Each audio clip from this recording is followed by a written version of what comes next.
So this is the story.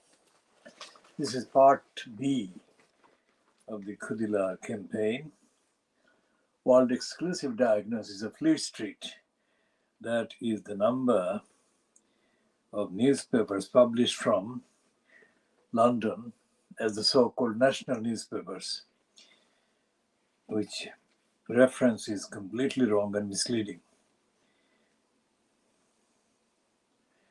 And this is part B of the Khoodeelaar TV channel being broadcast online on the internet. And there is a piece here on the top of the Daily Boris graph.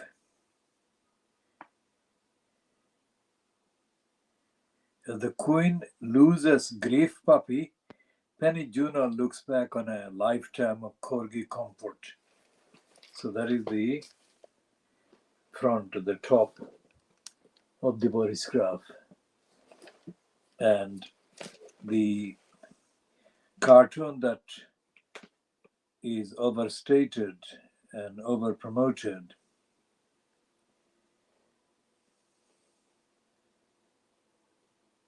by Matt reads, "The government is advising against holidays in the UK due to several outbreaks of trench foot." And there is a piece by somebody called Laura Dodsworth, who they say is laying bare number 10's mind games during the pandemic. Now, anyone watching this for the first time or watching this from a location that is not familiar with the descriptions, words like number 10. Number 10 is a reference to the official address of the incumbent, that is the person who is in post as the so-called prime minister at the expense of the UK. UK, we quote, not use without quote, UK within quotation marks because of the achievement by Boris Johnson in antagonizing the Scottish people to a point where there is talk about increasing support for the independence of Scotland from the United Kingdom. And this is an achievement that is attributed to Boris Johnson, who misled people by chanting, "Let's get Brexit done." And the majority of the people in Scotland didn't support Brexit, and they voted to remain in the European Union, or they voted for the UK to remain in the European Union. Now, this is something that the Brexit so-called referendum that was perpetrated in June 2016 was a criminal adventure. And we have been calling David Cameron a criminal for years before he became exposed as the sleazeball. And it was Cameron's crime and criminal kind of abuse of everything that was exposed as the Brexit that he gave. Brexit is the worst of society, if you like. Anything that invokes the worst feelings and emotions and is put in a kind of pile together as constituting Britain has been Brexit. It's Little England, not even Britain, it's Little England. Look up Little England, that's the phrase. And you will find the details there and various links. Now, on the front page of this Boris graph, there is an over promotion of the vaccines and the daily coronavirus cases listed as 2,696. And they're giving an underestimate of the number of people who have died of coronavirus as 127, 694. Now, there is no way that they will be telling the truth on anything. And by the time the people who have lost a loved one or who have lost a lot of their health and safety and whatever due to the unfit for purpose Boris Johnson's cabal being in posts, various spaces, various parts of government, it will be too late because even Johnson would have been gone, will have been gone.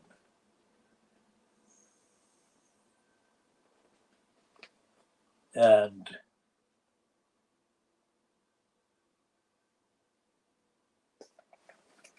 there is a mocking piece about Keir Starmer in the Boris graph, and there is a kind of fawning, oozing promotion by Penny Jr. about Brenda and her dogs. And the heading is, "With her dogs, the Queen can just be herself." Now, our kind of word for Brenda, well, the Queen is Brenda. Brenda is something that was first kind of popularized by the magazine Private Eye in the era before Jan Pissoff took over. So there has been no memorable name coined for anyone since Jan Pissoff took over as the so-called editor of the Private Eye. Both Brenda and Brian are the names that were coined by the regime at Private Eye during the first, let's say, to 10 years, 15 years. The Private Eye became available beginning of the 1960s. And the main kind of personnel involved in those days were, of course, William Ruston, Paul Foote, Richard Ingrams, John Wells, and the comedian, of course.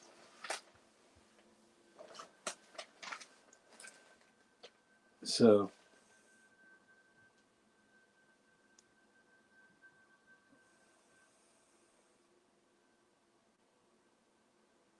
the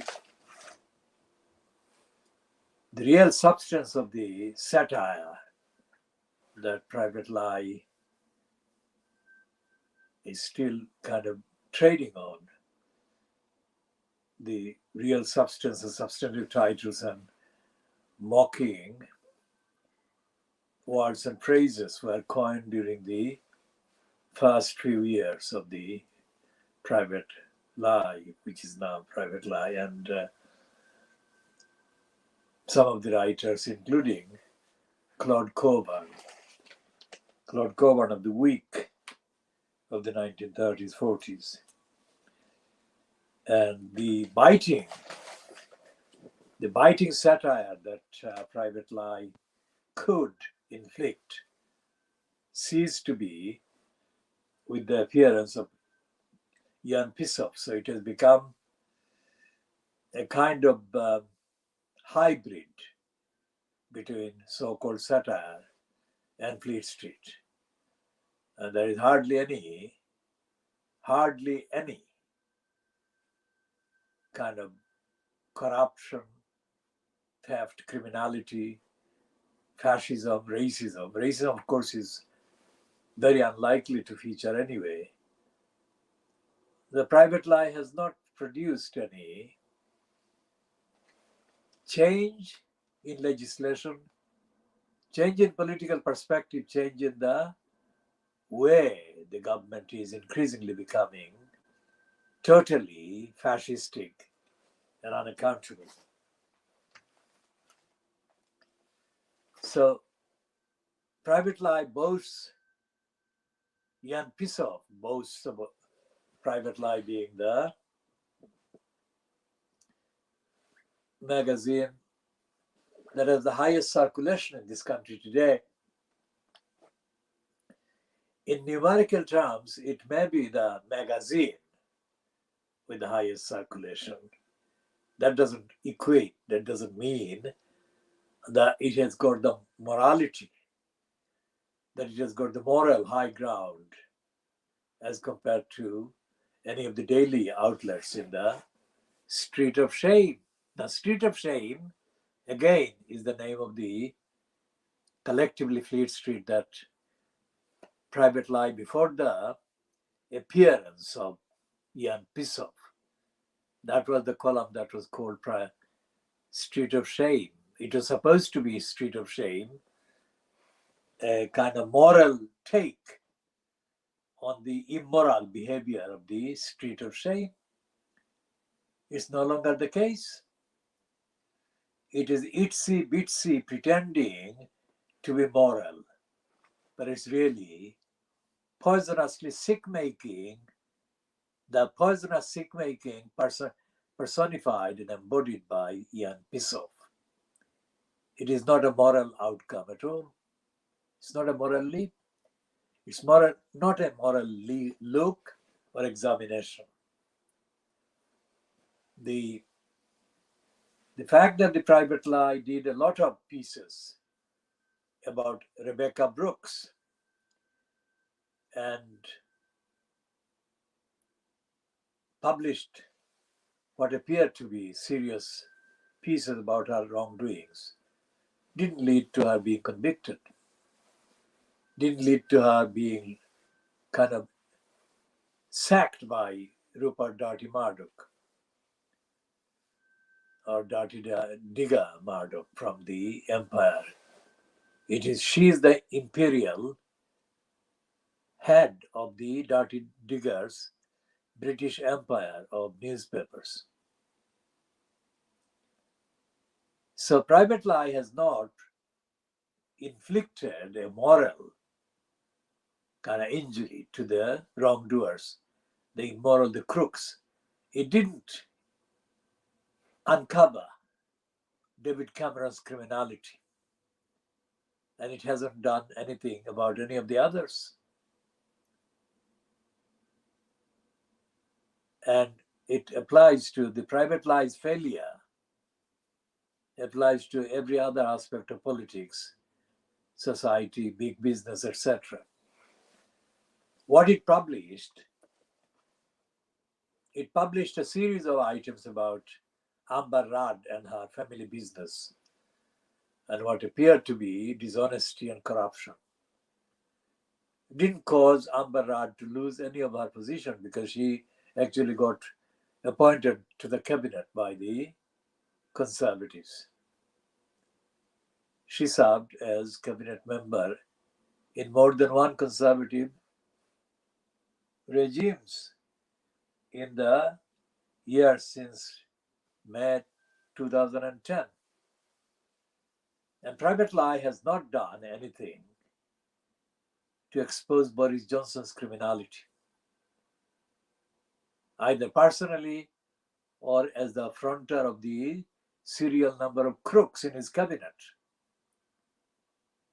including the corruption and corrupt behavior of Dominic Cummings, when Cummings did the corrupt things. Now, in 5 days' time, Cummings himself is billed to be appearing before a committee of MPs. And the fact that he is going to appear has been overhyped and overpromoted in advance in the Fleet Street and elsewhere in the media, to the point that they are probably overselling the appearance. And probably Cummings will deliver much less than is being hyped about his planned or plotted or projected appearance on the 25th of May. Private Eye has not, in the last, let's say, 36 years since the appearance of the midget, Ian Pissoff, it has not broken any story whatsoever about anything, really. And yet, the past 36 years have witnessed some of the worst and the most corrupt and the most criminal, most illegal abuses by successive UK governments against the people in this country as well as people in the world. So Private Eye is not doing the job that it should be doing or it claims to have been doing about uncovering the corruption and the racism and the criminality of the newspapers collectively called Fleet Street.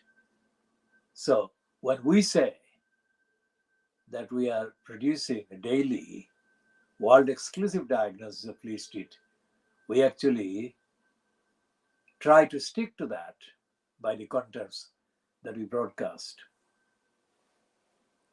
So here is the kind of indirect piece from the Times of yesterday, Wednesday, the 19th of May, 2021.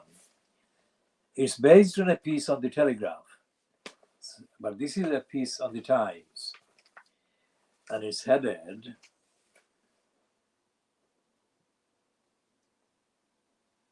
whether it can be seen in the light is not necessarily obvious, but let's hope it is.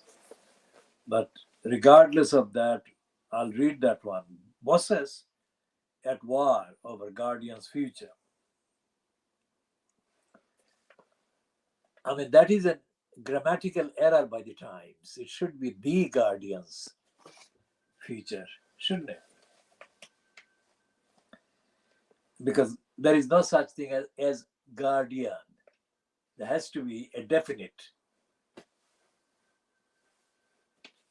identification of the Guardian. What Guardian? Who's Guardian? So this is a reference to the Guardian newspaper, to the Guardian newspaper, or the, as it is known, the Guardian Media Group. And it says, the two most senior executives at the Guardian are at loggerheads over the future of the left-wing media group. According to reports,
and the summary in one paragraph about this row or war is contained in this paragraph. The dispute between Vaina and Thomas is said to be over whether the organization can now afford to invest further in journalism.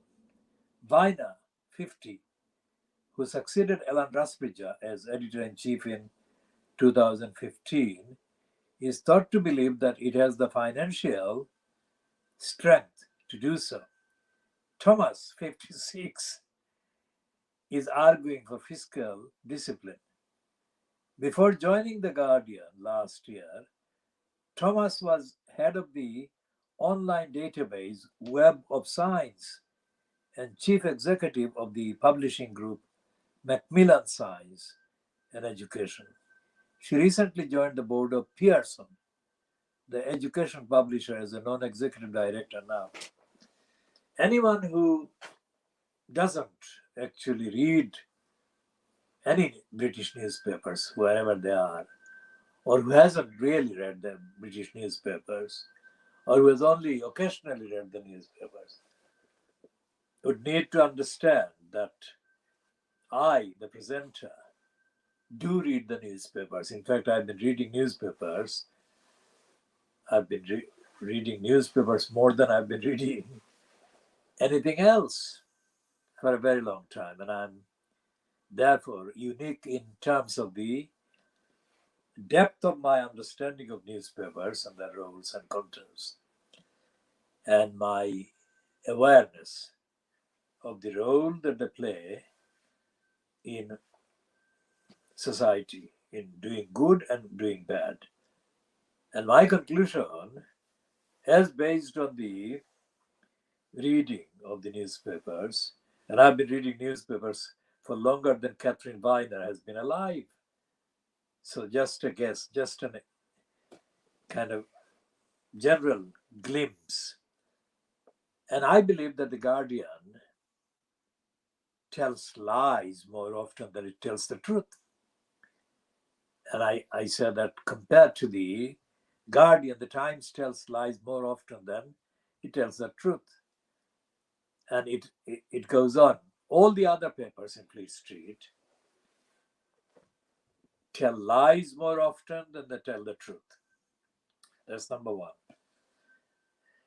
And number two is that the extent to which the entirety of Fleet Street, including The Guardian, is racist is absolutely without any evidence to the contrary. Absolutely true. They are racists, and they are the ones who are causing perpetuation of racist ignorance, prejudice, hostility in society, in Britain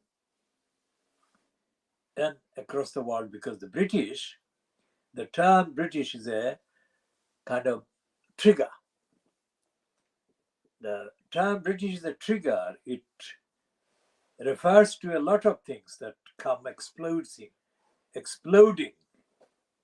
once this trigger, this tap is tapped.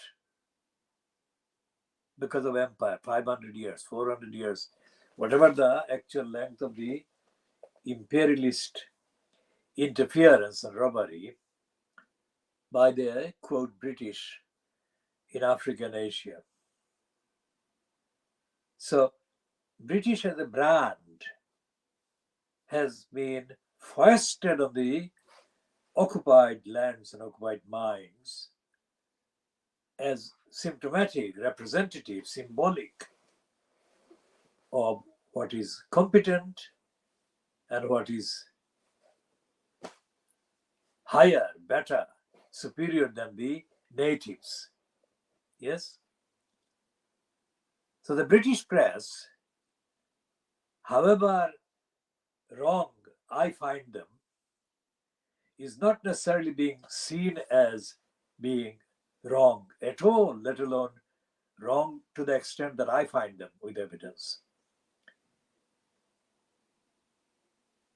So let's say in a country, in a jurisdiction, in a place outside of the UK, some 2 or 3 people are talking about the British press, and it is more likely than not that they would be talking with respect and deference to the British press.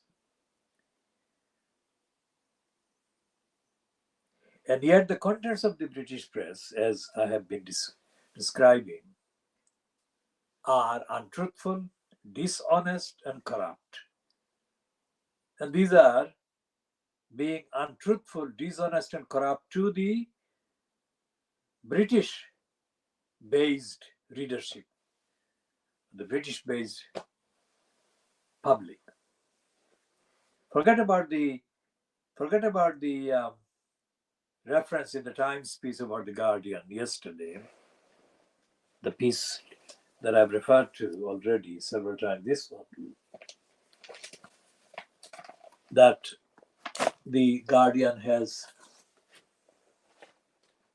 1 million subscribers, etc., etc., which means that the significant number of those would be based in other countries, not in Britain itself.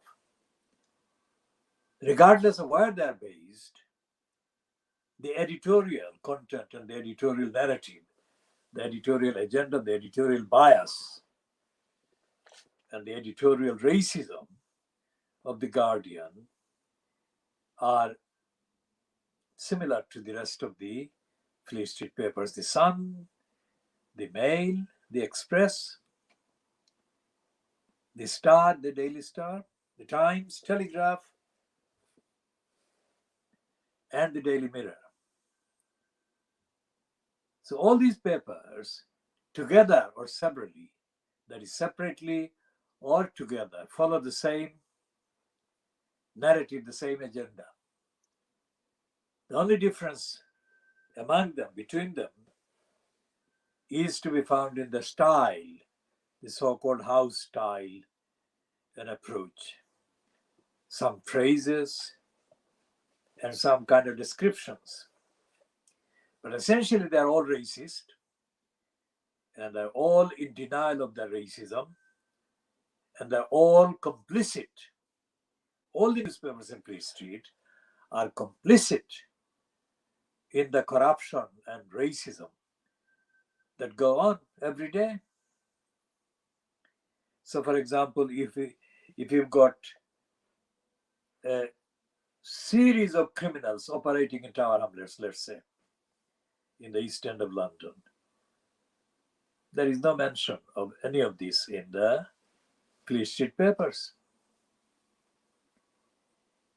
Because the criminals and their victims are likely to be seen as belonging to the group of demographic, the group of the population that don't deserve any mention at all.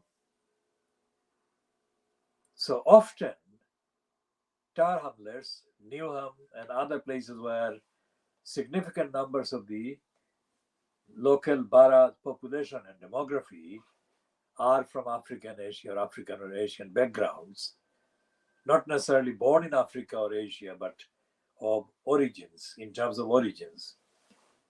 They are collectively treated with contempt by the Fleet Street editors, the commissioners, the experts, and the commentators. So how do you see that as impacting on the society, on humanity?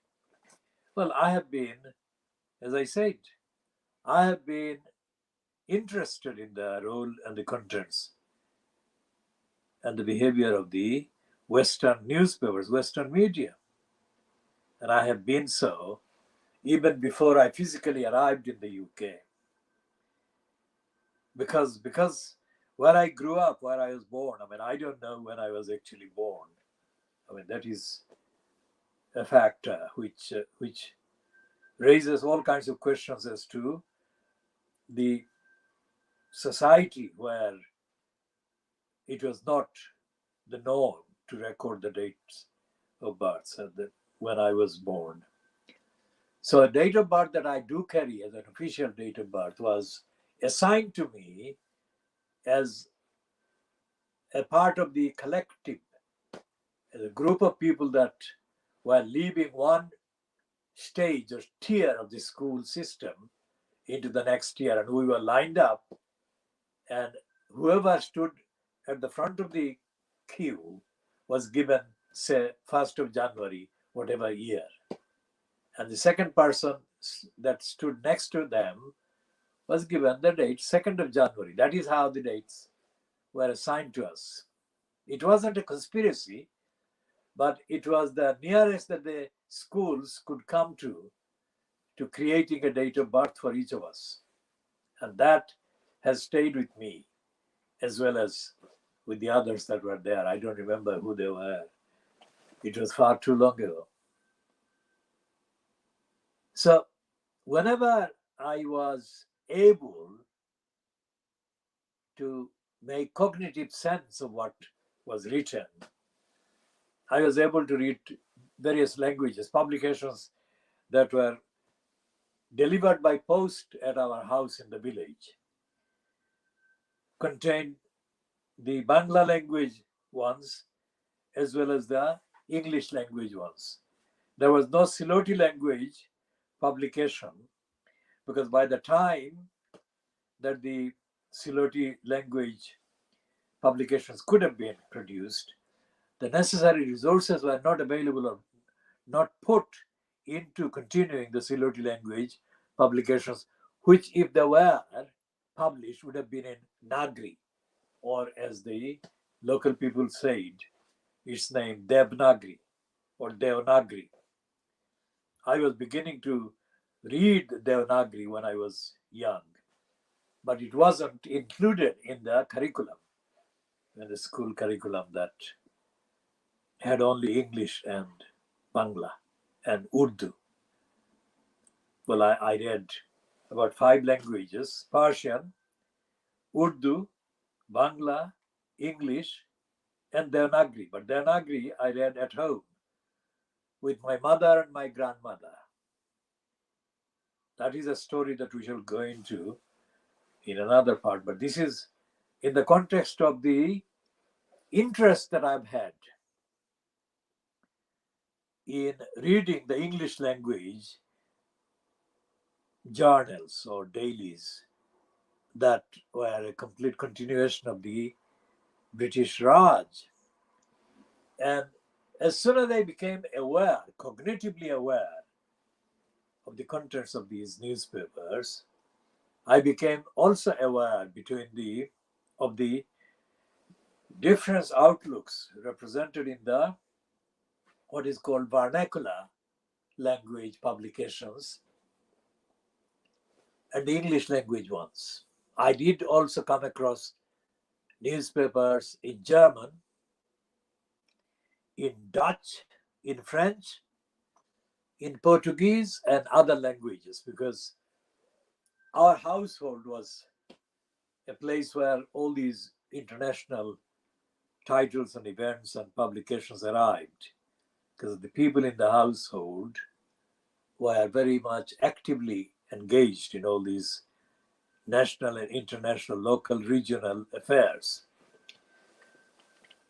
And I learned how to read and write from my mother at home.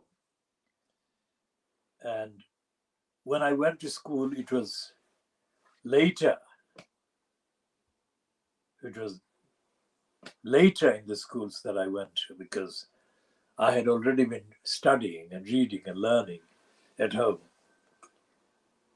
By the time I got to school, I was better at reading and writing than the others who sat near me, either side. And this continued. That was because of the exposure to reading and writing that I had at home before formally going to the formal setting of the school. So as soon as I became able to make sense of the words and the phrases of the newspapers, in the English language newspapers, I developed simultaneous awareness of the differences in terms of the emphasis, the bias, and the identities in terms of the affiliations that were evident in the contents of the English language newspapers as opposed to the local languages. And this went on, and this intensified as I grew familiar with the increasing volumes and types of publications. And here I am. I'm able to say that the diagnosis of the newspapers that I do is not possible to be done just by accidentally coming across a lot of newspapers by somebody. There is a contemporaneous kind of awareness that I have had about the newspaper's role during various events and the collective kind of pile of biases, if you like, on each issue. So, for example, when I read Le Figaro today, the French paper, or Le Monde, and I see the kind of headlines in both papers. Le Figaro is the right-wing one, Le Monde is the middle one, and Libération is the one that is on the so-called French left. But despite all these actual pronounced differences between them, they are all behaving identically when they are covering up what is going on in Palestine. So you can see where I'm coming from. To the French, to the ordinary readers of the French language newspapers, the three newspapers, for example, represent three angles or three positions. Le Monde does the kind of middle. La Figaro does the right. And Libération does the center, left. That is clear enough to the average, the overwhelming majority of the people in France, but that's not true. When it comes to the crusade, which is what is going on in Palestine, is the crusader attacks that are taking place against the Palestinian Muslims, which has been going on for 1300 years. That is what is happening in Palestine. It's not something that has happened since 1948 or from the 1920s when Balfour, the British Prime Minister, created the formula, the manifesto of Zionism, and created the idea of a state in Palestine for people who are not Palestinians. So it is the same thing in France as it is in Britain, in Fleet Street. They are talking, for example, yesterday on the LBC radio, there was a woman minister in Boris Johnson's cabal on the LBC radio, and the program was being fronted by Nick Ferrari. And Ferrari was asking her about anti-Semitic behavior in the streets of London or Britain during this concerted war on the people of Gaza by the state of Israel. He didn't say that, I'm saying it. And this woman was not talking about the massacres of the civilians in Palestine by the state of Israel. She was more concerned about unnamed people in Britain expressing anti-Semitic views. And to her, anti-Semitic views were to be found in anyone expressing any criticism of the state of Israel. And the same kind of opinion was being expressed by this man who was, for the last about 10 years, I think, the editor of the Jewish Chronicle in Britain. His name is Stephen Pollard. Now, I'll come to talk about Stephen Pollard in relation to Tower Hamlets in 2008, I think. But this week, Pollard has been condemning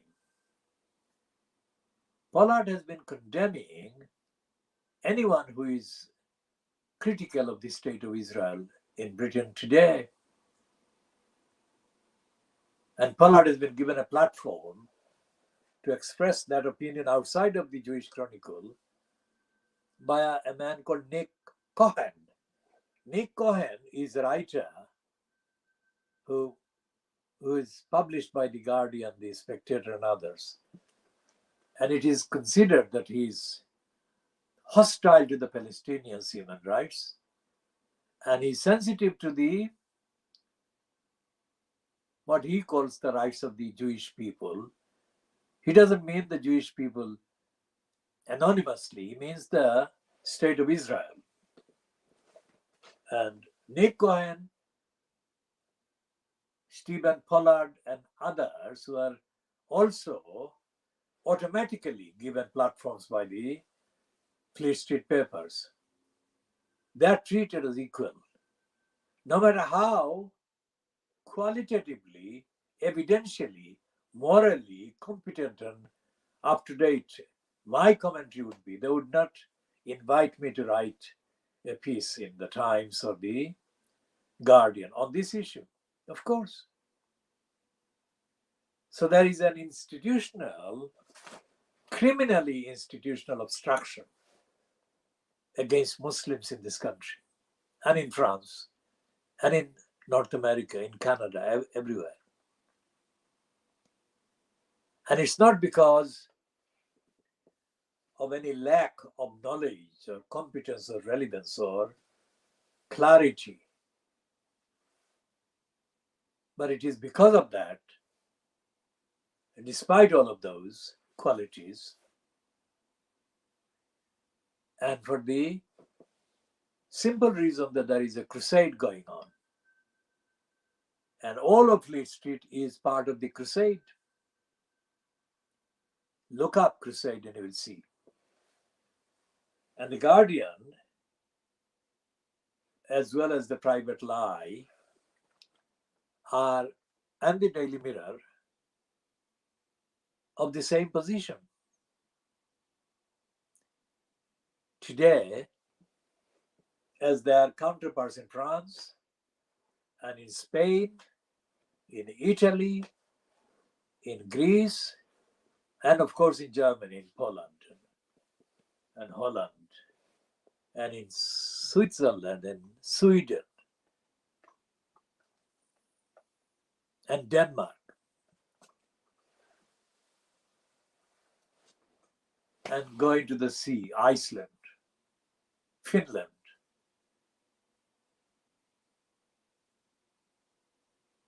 And the United Nations, which was founded to end war and hatred and genocide and massacres, is now reduced to a public relations platform that is used and abused by the bureaucrats that hold the key positions in the United Nations bureaucracy. Currently, the Secretary General, who is an absolutely shameless imitator of anti-Muslim narrative and indifference and negligence. By any account in the world today, collectively, there are more Muslim persons, children, women, and the elderly being murdered, massacred, raped, violated for being Muslim than any other religious or faith group. And there is no reflection of that in the Fleet Street papers or in the BBC or in the Sky News in Britain or in their counterparts or by their counterparts in France or in North America. So when Biden came into office, ordinary observers, let's say from somewhere other than from this world, would have expected Biden to have started by undoing what Trump did against world peace. And the first thing Biden would have done or should have done would have been to undo all the anti-Muslim narrative and rhetoric that Trump propounded and actually uttered and capitalized on. Biden didn't do any such thing. And Biden has been only belatedly brought in this week, today, to make any even token or tokenistic calls for Israel to stop the bombing of Gaza. That is not acceptable. He should have done that on the day one, within 1 hour, within hour one. But allowed the Israeli state to pound for weeks Jerusalem and Gaza.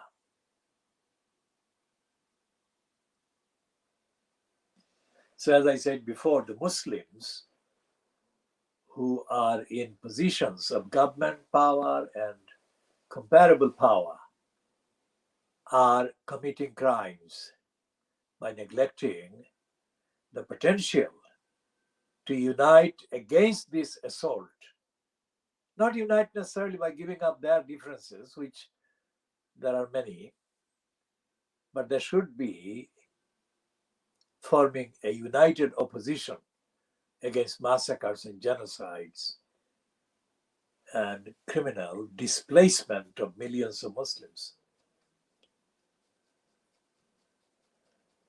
So that is the part that we shall be continuing on later.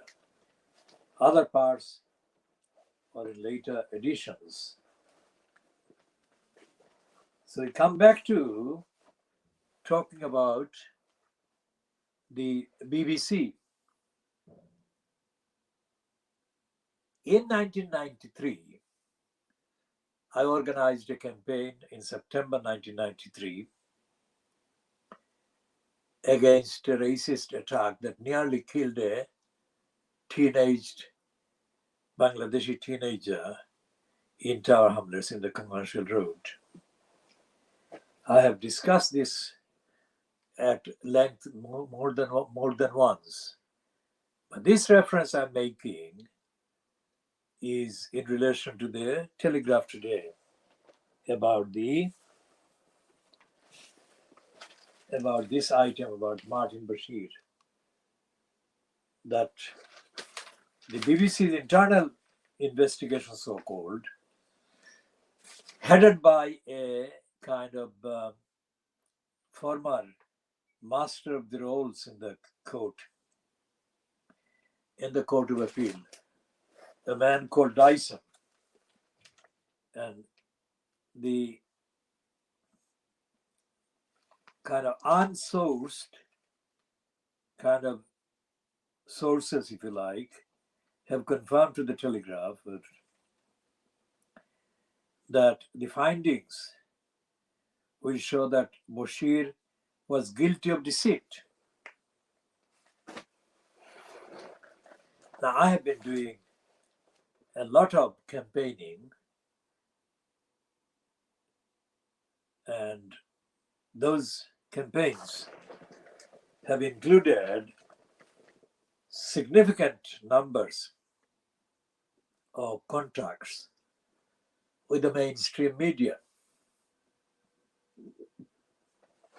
And when I did the campaign in September 1993, I was quite happy to talk to the reporters on the BBC so that the campaigning message should go out. But I never, ever have deceived anyone. I have never made up something. I have never concocted something, and I shall never do that.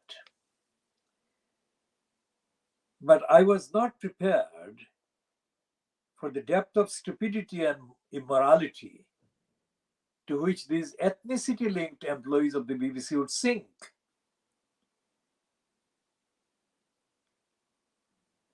And this was the BBC employed ethnicity moron of African origin, but there were ones of Asian origin as well, of Pakistani, Indian, Bengali, West Bengal origins. So I'm not kind of having a go at just one background, but all the backgrounds of ethnicity.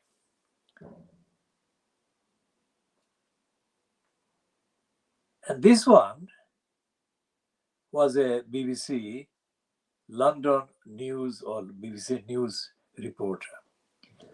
So he filmed me near a spot where these Bangladeshi teenagers had been nearly killed. And then when the item was broadcast, the subject was broadcast, there was somebody altogether different. Now it's not just inside the Bangladeshi community in Tower Hamlets. There is no other person in the whole of this country that could do my job. That could be me. They couldn't.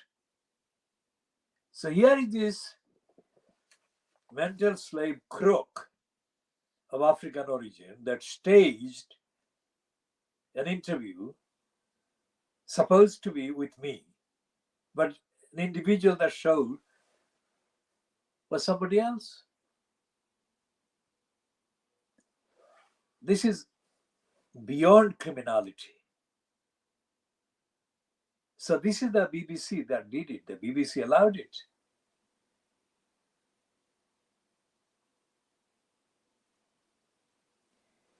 And I had similar experiences like another criminal called, well, it's with a West Bengali name. And he was, at the time, a year later, 1994, because I did another campaign in the context of the need for securing justice for this child, 11-year-old girl who really died, Nasima Begum. And this criminal was based at the BBC London News. And he came to the family house where I was. I spent a lot of time with the family, doing various aspects of the campaign, finding out the facts. And this idiot came to that house and recorded an interview with me. And he showed somebody else. Now that campaign was created by me, and nobody else could create that campaign. None of these campaigns could have been created by somebody else. There simply was nobody and is nobody else that can do or did or would have done the campaign that I have done, and I can do, and I do. That is how brazen. So when this Martin Bashir is now being found to have behaved with deceit, when he set up the interview that was broadcast in 1995, remember 1995 was the year after I had been deceived and misled and misrepresented by a series of BBC ethnic employees, if you like. One was a West Bengali boy, one was a Jamaican African origin male, and one was a Pakistani origin female. And now, the Pakistan origin female interviewed me outside New Road, my address at New Road in Stepney. And so all of them interviewed me on the record within the boundary of one mile.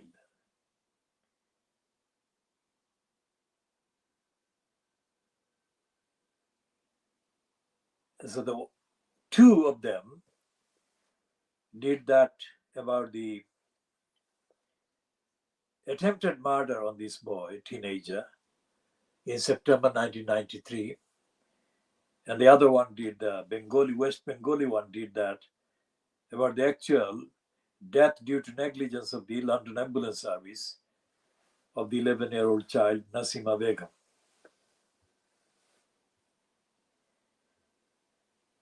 So the BBC is not an accident, and it's not a one-off. Whatever the actual contents that Dyson publishes or Dyson's report publishes would be only a tip of the iceberg. I have been directly deceived by the BBC.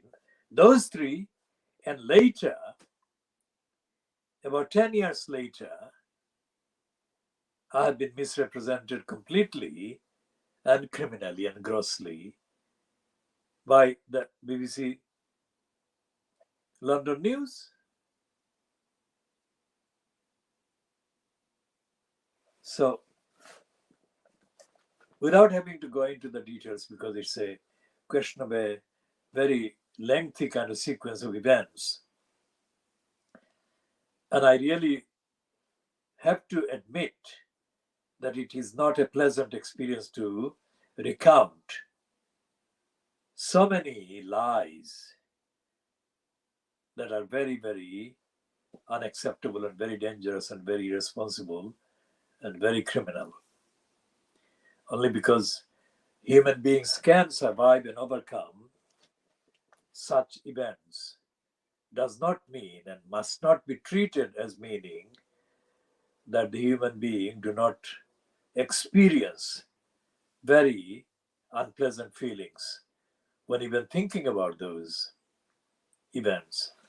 So treachery and lying and abuse and betrayal, all of these are involved in every single such act of deceit.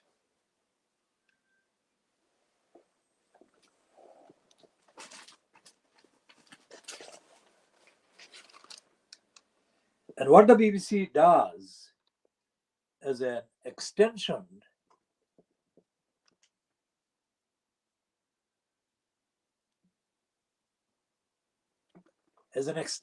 of that kind of deceit and corruption and criminality is on a day-to-day basis. Now, I'm only one of 60, 70 million people in this country. Imagine how many other people have been in contact with the BBC on various issues that they are concerned about or they're campaigning about, etc. And you can only multiply to the thousands of incidents that the BBC has been lying, and BBC personnel lying, and the BBC structure allows them to be telling lies. In addition to that, the period of the May 2010 up to now, since the Conservatives took over the government in this country, the BBC has been increasingly found to be lying and publishing racist comments, giving racist platforms, including the roles of presenters like Fiona Bruce of Question Time. And you can imagine how many hundreds of thousands of lies have been told by the BBC every single year. Because the numbers of people with legitimate concern and information and questions and demands that do have to contact the BBC is enormous, very large indeed. Millions of communications are sent to the BBC during the course of every year. And the accumulation of those communications being falsified, distorted, and turned on their heads. The profundity of the impact against society, against the truth, against the campaign for justice must be enormous. For example, this report today that the Daily Mail has reluctantly published, that Priti Patel, the current interior minister, known as the Home Secretary in the Boris Johnson cabal, the Priti Patel has demanded from the inquiry looking into the murder of Daniel Morgan in 1987. Daniel Morgan was an investigative reporter who was found murdered in 1987 in the car park of a South London public house. Daniel Morgan was murdered because he was investigating corruption in the police. And for all these years, 34 years since Daniel Morgan was murdered. And nobody has been identified as his murderer, which is staggering, isn't it? Remember that brand, British investigators, that brand actually sells, even now, sells in most of the African countries, Asian countries.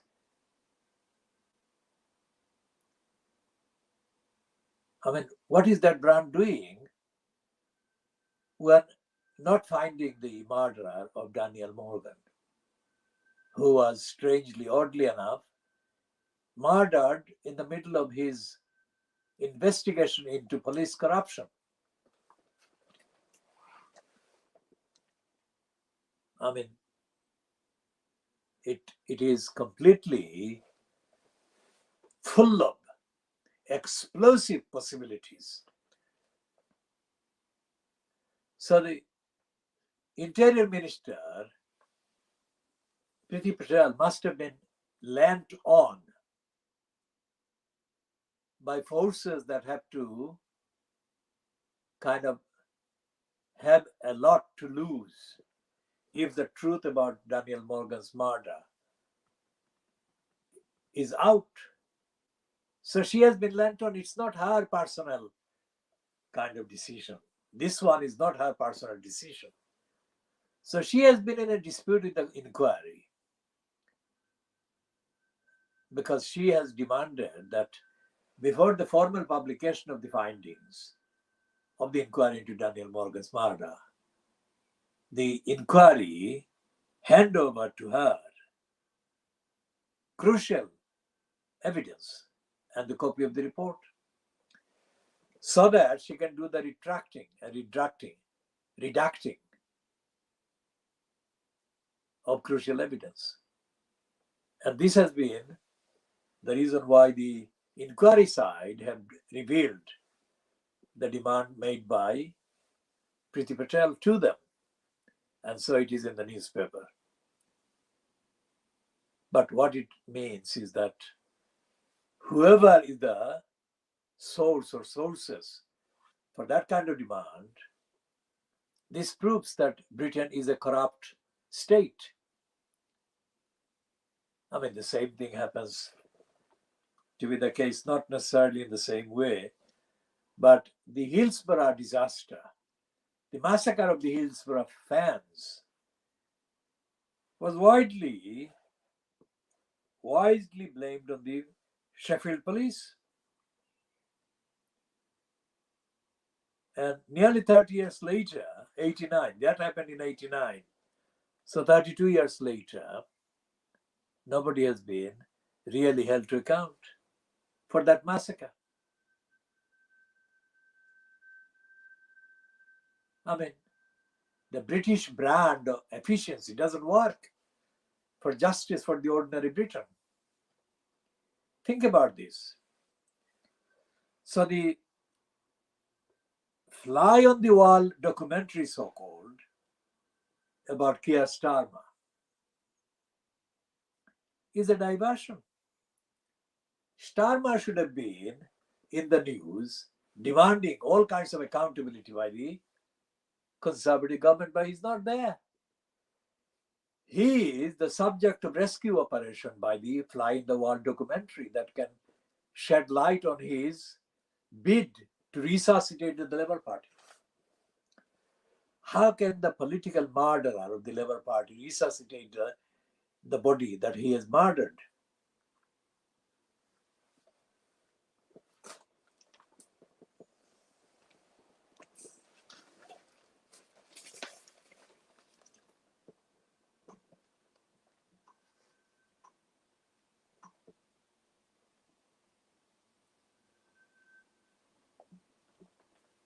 So this is that legible?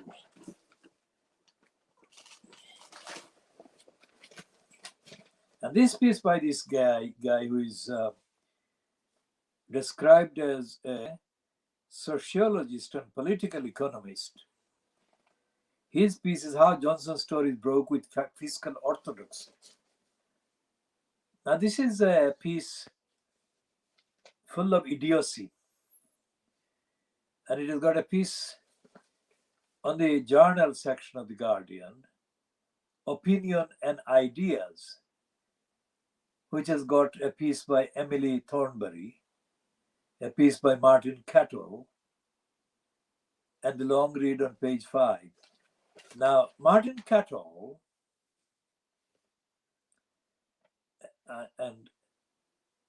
Martin Cato shares the kind of section with, as I said previously, Adrian Childs, who is either the husband or the boyfriend of Catherine Viner, the current editor-in-chief of The Guardian. And Adrian Childs is saying, happy birthday, 80th birthday, to Bob Dylan, who has taught him so much. And he has written another piece in the same column about the cost of looking after a dog. I would say that the cost of looking after dogs and cats is part of the agenda that I have started, the campaign for justice for cats or kittens. And there is a piece about Hanif Qureshi. Now, as I was saying in the first part A, at a kind of confrontation between me and Hanif Qureshi at the Institute of Contemporary Arts, which is based in the Mall, not far from Brenda's Buckingham Palace. I challenged Hanif Qureshi about his lying and his role in lying against Muslims. Remember the role that I said Saidan Rushdie was assigned to play and has been playing, and the role that was subsequently assigned to Monica Ali, which she played with the corrupt so-called novel called Brick Lane, which is a prostitution. It was a prostitution part. I mean, you cannot have the name of a real place turned into a pretend fiction, which was complete rubbish. That Brick Lane is complete, absolute rubbish. To those who don't know about the campaign to defend the name Brick Lane as associated with the Bangladeshi community, I have been the beginner of the campaign and I'm continuing to defend the community. So in December 1973, the Sunday Times color supplement carried a piece, The World Beyond the Curtains, bylined by a racist woman called Garner. Leslie Garner. And that was something that I shall be updating on in another edition because I have to give the whole chapter and verse. That was 1973. The attack on the Siloti Bangladeshi community in the mainstream British media.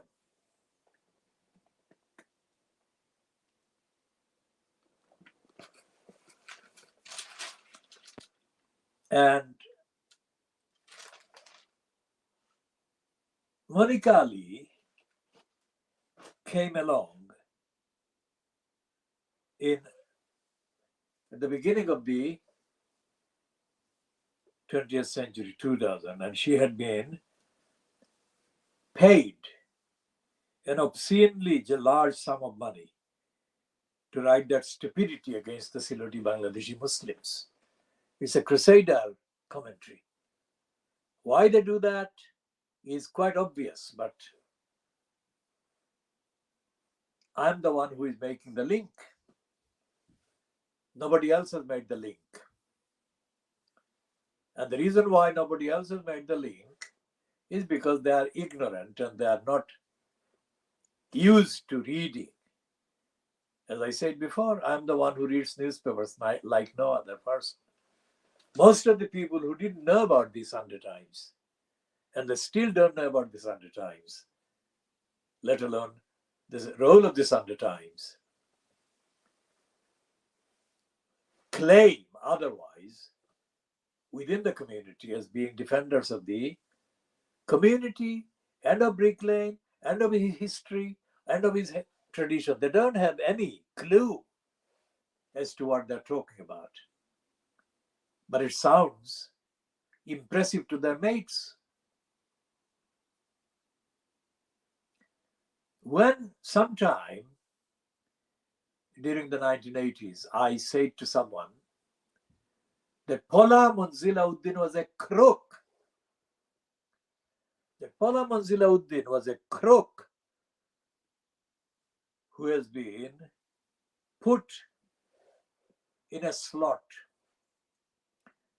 to destroy the reputation of the community, that is the Bangladeshi community, in Brick Lane and Tower Hamlets. I don't think the person I said that to believed what I said. Well, that is the normal reaction from people who are ignorant.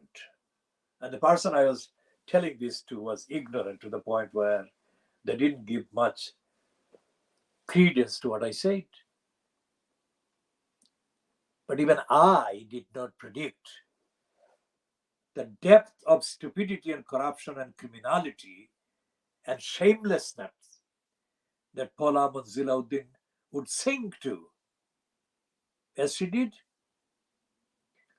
So she was praised and she was praised and she was made a councillor. She was put in her place as a deputy leader of the council. And then she was put up as a candidate for parliamentary seat that had been vacated by Peter Shaw. And then when she didn't get there, which is a story of its own, but she didn't get that parliamentary nomination. So the Bilari cabal based in Islington conspired to put Paula Munzila-Uddin forward as a, quote, female ethnic Bangladeshi Muslim for the House of Peers. All of these are items of exhibition. They are not substantial items, but it aided the diversity racism. So they put her in the House of Peers. Now, I had no personal knowledge about Paula Munzila-Uddin. I never sat with her. But all the evidence that was available to me at the time that I spoke about her showed only one way, that she would go down and she would downgrade the status of the community that I have been trying to create on a moral ground. And she did. She became a thief. Now, how she did the thefts have been only partly kind of mentioned by the Times newspapers, which broke the story. It remains to the Khoodeelaar campaign and myself to give the comprehensive account of Paula Manzilauddin's corruption and criminality, which I shall be doing in due course. Here we come to stop this one for the time being, and we shall continue in due course.